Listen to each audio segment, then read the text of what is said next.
that Derrick Jaxn in the past had called out Pastor John Gray after his transgressions with his wife. Now, I come for this type of petty right here. So first off, let's play some clips from Derrick Jaxn. He's on aisle 3 doing a cleanup job with his lady.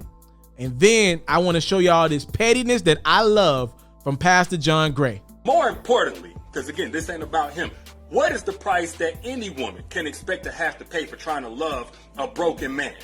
What scars is she still dealing with to this day that may never heal? And if no scars, then just in that 8-year time span of trying to love you and raise you and give birth to you as a man, what would you say she risked resorting to? Because she already had her own battles to fight, but here she is fighting yours because you didn't get them to a point where you didn't need her to fight your battles for you or cover you in the places that you still needed healing.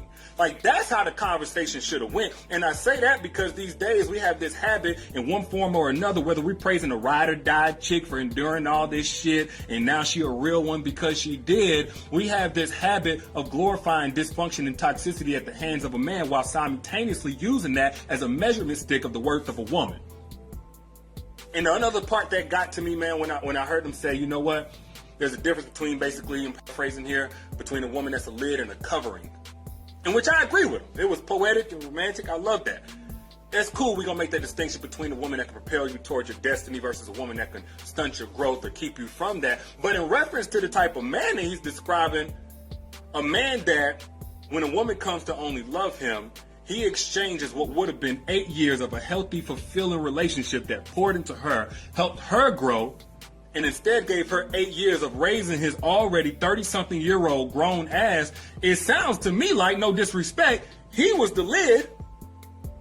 And the reason why I'm making this point, the reason why I'm wanting to emphasize this, is because as people who have overcome their past, it's not our responsibility to have a pretty past or to go back and change it, but we do have a responsibility to do right by that past by in recounting it, making sure that we correct the misunderstanding that we once had.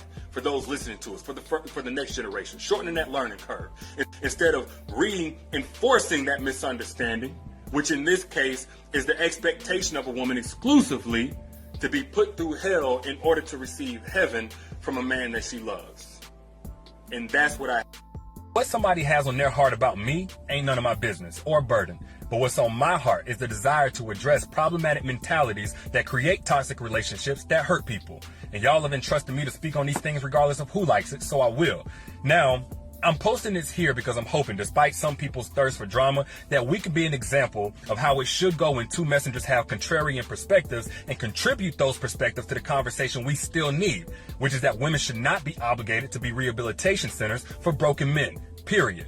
Now, I'm not sure if he's seen my DM in which I extended this olive branch or if he's going to see this video like he saw yesterday's. But either way it go, I wish this brother nothing but success.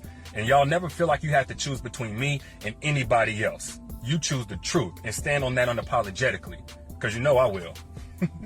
A question. Yeah. And I like that question from Shade Room. Perfectly justifiable question. Why did you feel the need to call out John Gray when you were doing the same? Is there an explanation? All right, so I do want to answer that. That's from the Shade Room. Thank you, Shade Room, for that question. When I called out John Gray, let me be very clear. Anything that I did, calling anybody out, especially if I aimed it at the person and not the actions, the person, and not condemning just what was done to hurt somebody else, anything that I did was out of alignment. It was prideful. It was egotistical. Matter of fact, I'm pretty sure I've taken that video down off my YouTube, and I did that last year when I first got humbled. Now, when it came to John Gray, I don't want to make a separation because ultimately we're not different from each other. My sin is not greater than his, any of that stuff. When I called out John Gray, the first video was, he's saying this as if it's a good thing. There's nothing good about what I'm doing. He was saying my wife is a covering for me. She gave birth to me and it was unable or something like that.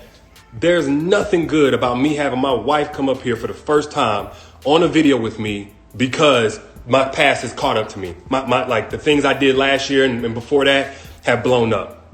So my whole message in that video was, okay, you did your dirt, you did what you did, but don't glorify it. Don't in any way encourage anybody else, glamorize it as this is just a part of whatever. If it's dirt there, skeletons in your closet, you make the best of it.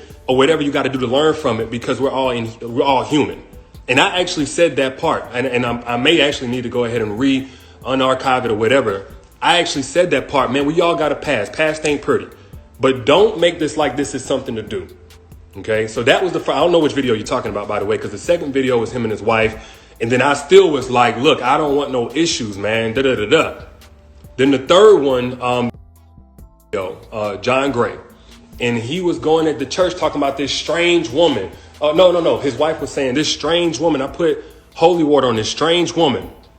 I personally felt like that was manipulation. I personally felt like putting everything on the women and not on John Gray was manipulation to a church and playing organs and stuff like that.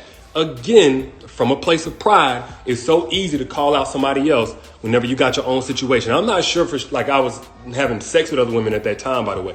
I have not been having sex the entire marriage. I've had at least some connection with somebody I've had sex with the entire marriage. Just not much of a difference, but let me be very clear. What John Gray was stepping out doing this, I wasn't doing that at that time. Nevertheless, I've done it before, and I have no place to sit there and judge the person.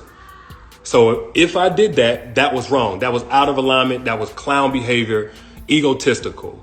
But yeah, that's for Shade Room. I think that was Pastor John Gray said, "Hey, Derrick, you remember when I responded to your words about me? Remember when I posted videos about you?